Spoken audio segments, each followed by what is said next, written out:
LNPOV. Kasalukuyan kaming nag-uusap ni Dexter, sa kanyang opisina sa ospital. Kakagaling lang kasi namin kay Faith, para tanungin kung pwede na akong bumiyahe ng matagal. Pinayagan na kasi ako ni Dexter, na pumunta sa Baler sa birthday ni Kuya Oliver. Kailangan niya lang daw tapusin ang mga trabaho niya, at kailangan niyang ipasa ang ibang surgery na hawak niya sa ibang doktor. Sinabi naman ni Faith na pwede na akong bumiyahe, kaya sobrang saya ko. Sweetie, bago tayo pumunta ng Baler, pwede bang pirmahan mo muna ang papel na ito? Nag-aalangang tanong ni Dexter. Ano ba yan? Bakit parang balisa ka? Tanong ko naman. Sweetie, gusto ko kasing marehistro agad ang kasal natin. Saka na ang kasal, kasi alam ko naman na magulo pa ang sitwasyon natin. Gusto ko lang na matanggal na ang karapatan sa'yo ng pamilya mo. Kahit nasa tamang edad ka na, hanggat apelyido nila ang gamit mo, ay hindi ka makakawala sa kanila, paliwanag ni Dexter. Yan ba ang ikinababahala mo? Ano ka ba Dexter, hindi ako magagalit sa'yo. Alam ko naman na kapakanan ko lang ang lagi mong nasa isip. Okay lang naman sakin ang hindi mo na makasal, sabi ko. RT pa ba naman ako? Mas importante sakin na tanggap ako ng pamilya ni Dexter, at ang bubuuan naming pamilya ni Dexter. At isa pa kontento na ako na dumating sa buhay ko si Dexter. Hayaan mo sweetie, pagkatapos ng gulo na ito, ay papakasalan kita sa kahit saang simbahan, at o kahit anong gusto mong kasal, sabi ni Dexter. Ano ka ba? Sinabing okay lang yan eh. Asan ba ang pipirmahan ko? Sabi ko. Binigay sakin ni Dexter ang mga pipirmahan. Pati na ang paglilipat ng pangalan ng coffee shop. Ibibigay ko na agad ito kay Tony, para maproseso na, sabi niya. Tinawagan niya si Tony, para papuntahin sa ospital. Hindi naman nagtagal ay dumating ito. Eto na ang mga papeles. Kailangan ko ng mabilis na proseso, sabi ni Dexter. Ano ka ba naman Dex, straight to the point. Hindi mo man lang ba ako ipapakilala sa asawa mo? Sabi ni Tony. Ang arte mo. Sweetie, si Tony kaibigan ko. Isa din siyang private investigator at isang abogado. Tony, si Elena o Ellen ang asawa ko. Pakilala sa akin ni Dexter sa kaibigan niya. Naglahad ng kamay si Tony, natawa ako nang si Dexter ang nakipagkamay sa kanya. Ang higpit mo naman, nakikipagkamay lang naman ako, nagrereklamong sabi ni Tony. Baka may virus ka pa. Mahawa pa ang anak ko, sabi ni Dexter. Grabe ka naman. Nakaka-hurt ka na ng feelings, sabi ni Tony. Arte mo. Umalis ka na at magtrabaho ka na, pagtatiboy ni Dexter. Teka hindi mo naman pinakain man lang ang kaibigan mo. Gusto mo ba ng juice o kape man lang? Tanong ko. Nakakahiya kasi, pinagtabuyan agad ni Dexter. Nako hindi na. Mamaya na lang ako kakain. Sisiguraduhin kung marami akong makakain mamaya. Alis na ako baka masira pa ang plano ng makong na yan, sabi ni Tony. Anong plano? Tanong ko sa kanila. Wala yun sweetie, nababaliw lang yang si Tony, sagot ni Dexter. Nahuli ko si Dexter na pinanlalakihan ng mata si Tony. Mukhang kaina hinala ang dalawang ito. Oo nga medyo nababaliw lang ako. Sige alis na ako. May importante pa akong gagawin, palam ni Tony. Umalis si Tony at naiwan kami ni Dexter sa opisina niya. Kanina pa siya may kausap sa cellphone, at inabot ito ng gabi sa pakikipag-usap. Nanood na lang ako sa laptop ni Dexter ng mga movies. Pagkatapos niyang makipag-usap, inaya niya ako na pumunta sa coffee shop. Sabi nila Alex pinapaganda pa daw lalo ni Dexter ang coffee shop. Ngayon titignan namin ito kung maayos na ba ito. Nakarating naman agad kami sa coffee shop. Nagtaka ako kung bakit madilim sa loob. Ang pagkakaalam ko nandun sina Alex. Umalis na ba ang mga ito? Binuksan namin ang pinto. Nagulat ako nang biglang tumugtog ang piano. Teka kailan pa nagka-piano sa coffee shop? Nakita ko si Migs na nasa piano. Pinapatugtog nito ang kantang, The Gift ni Jim Brickman. Nandun din si Faith at Joseph na kumakanta. Nagulat ako nang lumapit sakin ang grandparents ko, at si Dexter ay umalis at pumunta sa harapan. Ano pong nangyayari? Tanong ko. Maging masaya ka sana apo, sagot ni Grandpa na ikinakunot ng noo ko. Nakakalito na sila. Bigla namang lumiwanag ang buong paligid. Nanlaki ang mata ko, dahil ang ganda ng buong paligid. Ang daming mga iba't ibang klase ng bulaklak. Tapos sa harap ay may pictures kami ni Dexter. At nakalagay na Dexter and Elena forever. Tapos meron sa gilid na cake at mga cupcakes. Pati mga giveaways at kung ano-ano pa.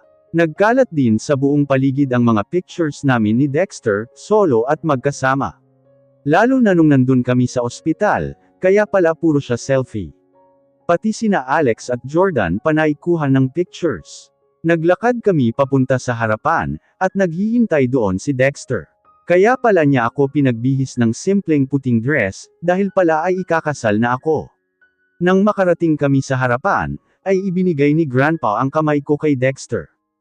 Inihahabilan ko na ang apo ko sa iyo Dexter, at sana ay alagaan mo siyang mabuti, sabi ni Grandpa. Makakaasa po kayo, sabi ni Dexter. Hinalikan ko sa pisngi sina Grandpa at Grandma, at saka humarap kay Dexter. Wala po tayong ceremony. Ang bride at groom ay magbibigay lang po ng kani-kanilang wedding vows, sabi ni Tony. Pagkatapos ay humarap kami ni Dexter sa isa't isa. Lumapit sa amin ang isang bata. Siya pala ang ring bearer namin. Kinuha ni Dexter ang isang singsing.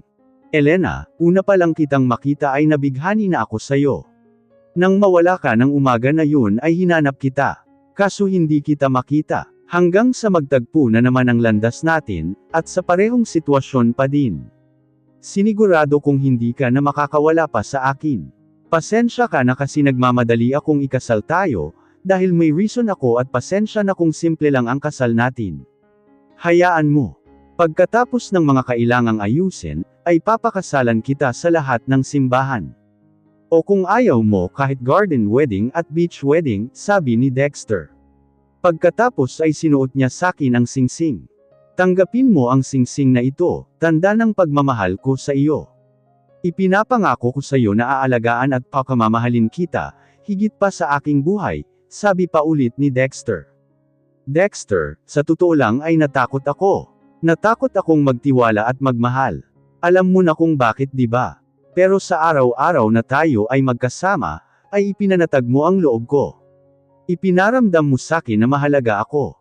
At higit sa lahat natanggap ako ng pamilya mo, naluluhang sabi ko.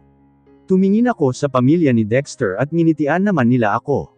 Isuot mo ang singsing na ito tanda ng pagmamahal ko sa iyo. Magiging tapat ako sa iyo at aalagaan kita, at pakamamahalin ng buong buhay ko, sabi ko habang naiyak. Mabuhay ang bagong kasal. Mr. and Mrs. Delmar, you may now kiss the bride. Sabi ni Tony. Hinalikan ako ni Dexter ng buong puso. Ginantihan ko din ito ng halik. Nagpalakpakan silang lahat. Wala na akong mahihiling pa. Ipinapangako ko na ibibigay ko ang buong tiwala, at pagkatao ko sa lalaking ito. Hoy! Kain na tayo. Mamaya na kayo mag-honeymoon. Kanina pa ako nagtatrabaho sa inyo, kaya pakainin niyo ako. Sigaw ni Tony. Nagtawanan naman ang lahat. Inilibot ko ang mga mata ko sa buong paligid. Nandoon ang buong pamilya ni Dexter. Sa pamilya ko naman ay sina kuya at ang grandparents ko. Nandoon din ang dalawa kong kaibigan at si Jack na kasintahan ni Alex. Nandun din ang mga empleyado namin sa coffee shop. Nagsilbi ang mga empleyado ko ng mga pagkain sa mga bisita. Pero meron din naman silang sariling lamesa. Lumapit kami sa pamilya ni Dexter. Congrats sa inyong dalawa. O paano ba yan Ate Ellen, opisyal na ang pagiging asawa mo kay Kuya Dex, sabi ni Faith. Oo nga at opisyal na ang pagiging ina ko sa'yo, sabi ni Mama Letty.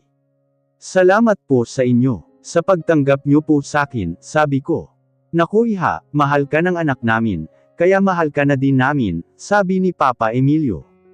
Oo nga Ate Ellen, mabait ka naman kasi, kaya magaan ang loob namin sa'yo, sabi ni Joseph. Congrats Ate Ellen at Kuya Dexter, bati nila Migs at Seb. Pagkatapos sa pamilya ni Dexter, ay pumunta naman kami sa mga kaibigan ko, kasama ang pamilya ko. Humalik ako sa grandparents ko, at nagpasalamat ako. O Dexter, ikaw na ang bahala sa bunso namin. Alagaan mong mabuti. Huwag mo sanang paiyakan pa ang kapatid ko, bili ni Kuya Oliver. Makakaasa ka Kuya Oliver, sagot ni Dexter. Sis, congrats sa inyo ni Papa Dexter, sigaw ni Alex. Congrats Ellen, nakangiting bati ni Jack. Kaya pala panay tanong nyo sakin ng mga paborito kong kanta, sabi ko. Siyempre naman. Nagustuhan mo ba ang lahat sa kasal mo? Nag-effort kaming lahat na empleyado mo para mapaganda ang coffee shop, at lalo na siyempre ang asawa mo todo effort. Swerte mo girl. Congrats sa inyong dalawa, sabi ni Jordan. Pagkatapos ay sinabihan nila kami na sumayaw sa gitna. Inaya ako ni Dexter na sumayaw. Salamat sa lahat, sabi ko. Ngumiti naman sakin si Dexter. Lahat gagawin ko para sayo kasi mahal kita. Kayo nang magiging anak natin, sabi ni Dexter. Ngumiti ako sa kanya. I love you too sweetie. Sabi ko sa kanya. Naisip ko kasi na siguro ito na ang tamang panahon, para sabihin ko na mahal na siya. Ano, pakiulit nga sweetie, nakangiting sabi ni Dexter. Sabi ko mahal na din kita, sagot ko sa kanya. Pinagkatitigan niya ako ng buong pagmamahal. Bigla naman niya akong hinalikan. Tumigil siya ng paghalik, at hinawakan niya ang pisngi at noo ko, at saka nagsalita. Napasaya mo ako sa araw na ito dahil sa sinabi mo. Mahal na mahal kita Ellen. Dexter POV. Maaga kaming nagising, dahil usapan namin ay 6 AM ay aalis kami nila sweetie. Nag-aayos kami ngayon ng mga i-donate namin para sa bahay ampunan. Yan daw kasi ang taunang ginagawa nila Ellen, tuwing birthday ng kuya niya. Isasama ko ang mga kapatid ko, at kasama din namin ang mga kaibigan ni Ellen. Sweetie, nandito na ang mga kaibigan ko. Nakahanda na ba ang lahat?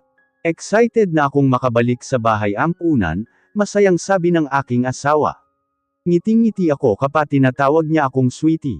Kinikilig ako kapag tinatawag niya sakin yun. Naku, huwag kayong mag-isip ng masama, kahit lalaki ay kinikilig din. Oo, handa na ang lahat. Tatawagan ko na ang mga kapatid ko. Mauna na kayo sa sasakyan, sabi ko. Papasok na sana ako sa bahay, nang saktong maglabasan ang mga kapatid ko. O kuya, eto daw baon nila ate Ellen. Ilang sasakyan ba ang dadalhin natin? Tanong ni Migs. Siguro 3. Marami kasi kaming napamili para i-donate sa bahay ampunan. Nagdala din kasi ako ng mga gamot at vitamins para sa mga bata doon, sabi ko. Habang naglalakad papunta sa sasakyan. Sige Kuya Dex, kayo na ni ate Ellen sa isang sasakyan. Ako nang bahala sa mga kaibigan ni ate Ellen. Tapos kayo Migs at Seb ay sa isang sasakyan, sabi ni Seth. Mabuti pa nga, sabi ko. Nagsipasukan na kami sa loob ng sasakyan. Bago kami umandar ay sumigaw si Ellen kina Joseph. Seth, ingatan mo ang mga kaibigan ko. Lalo na si Jordan. Ipapadate ko pa yan sa kuya ko. Sigaw ni Ellen. Napalingon ako kay Joseph, aba bakit nawala sa mood ang kapatid ko? Kanina lang masaya ito. Pinaandar ko na ang sasakyan. Nagdi-date na si kuya mo at si Jordan. Tanong ko kay Ellen. Nako hindi kapatid lang ang turing ni kuya kay Jordan, sabi ni Ellen. E bakit sabi mo na ipapadate mo si Jordan sa kuya mo? Tanong ko. Inaasar ko lang si Seth. Gusto ata niya si Jordan hahaha. Hindi mo ba napansin nung kasal natin? Nakasimangot si Seth nang tanggihan siya na makasayaw ni Jordan. Tapos lalong nenas nang isinayaw ni kuya. Hahaha, masayang sabi ni Ellen. Ikaw sweetie ha, pilya ka din pala, sabi ko. Masayang nagkwento si Ellen, habang kami ay nagbiyahe. Mahigit 5 oras din ang biyahe namin. Dumating kami sa bahay nila sa Baler. Nandon ang grandparents niya, at ang kuya niya sa labas ng bahay, kung saan namin pinaroda ang mga sasakyan. Binati naming lahat ang kuya ni Ellen. Hinalikan naman ni Ellen ang kuya niya.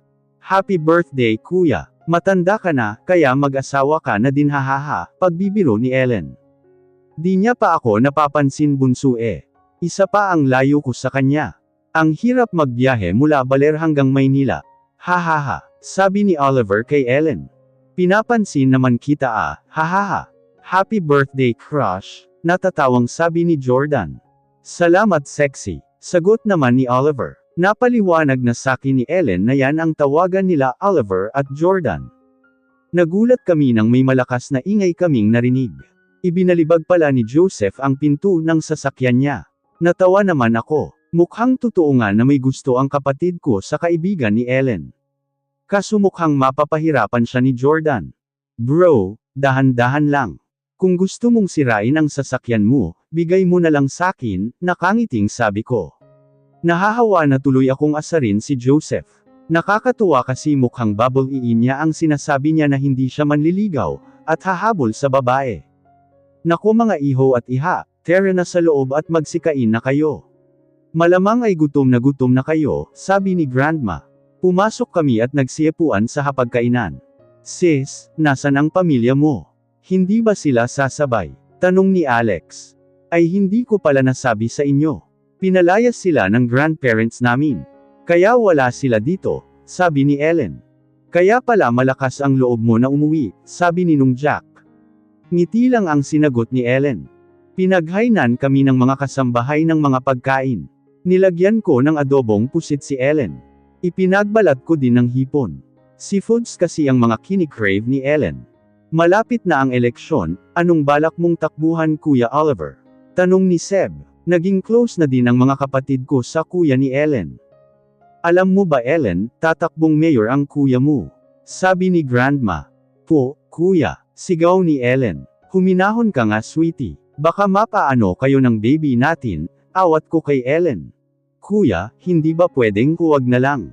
Kakalabanin mo si Papa. Natatakot ako para sa'yo, sabi ni Ellen.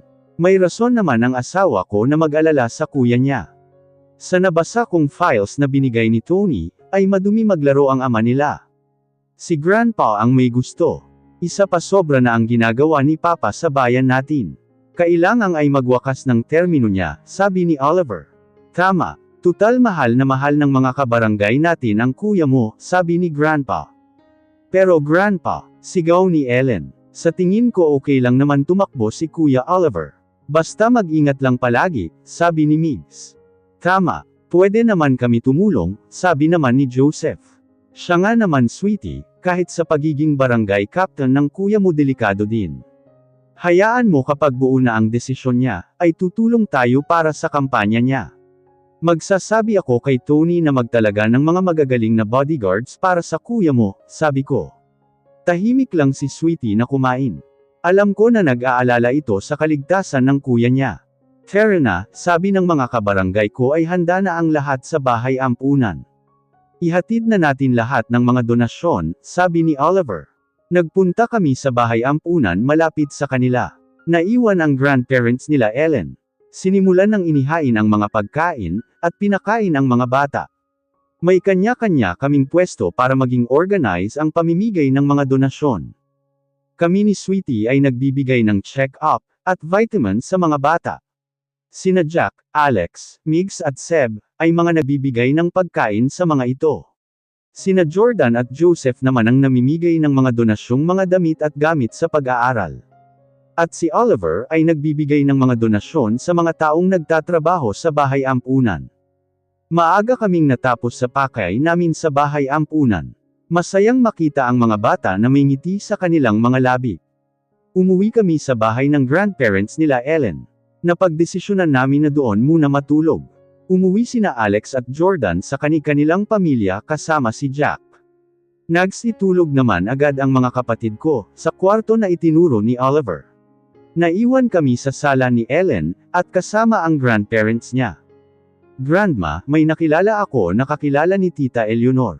Si Mr. Gomez, kaso hindi ko natanong ang pangalan niya, nagkatinginan ang dalawang matanda sa sinabi ni Ellen. May iba pa bang nabanggit sa'yo? Sabi ni Grandma. Wala na po. Sabi niya ay babalik na lang daw po siya, sabi ni Ellen. Napansin ko na namutla ang grandma ni Ellen, at panay sila tinginan ni Grandpa. Ellen, handa na ang kwarto nyo. Pwede ka nang matulog, sabi ni Kuya Oliver niya. Tara na Dexter, pag-aaya ni Ellen. Actually bunso, pwede bang makausap muna ang asawa mo? May mga pag-uusapan lang kaming mga lalaki hahaha, sabi ni Oliver. Hala hindi ako kasali, tanong ni Ellen. Hay nako apo, tayong dalawa muna ang magbonding sa kwarto mo.